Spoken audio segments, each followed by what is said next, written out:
bolalarni urish nimalarga olib keladi? Bolalarni urish nimalarga olib keladi? Hayotimizda har bir vaziyatdan biz xulosa olamiz.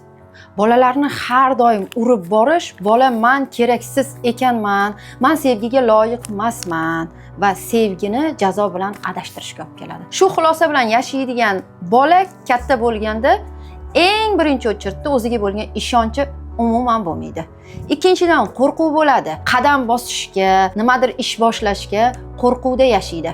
Har doim eng yomoni sevgini jazo bilan adashtiradi va bolalarini urib sevadi, xotinini urib sevadi. Sevgini har doim jazo ko'rinishida ko'rsatadi. Hop, nima qilish kerak?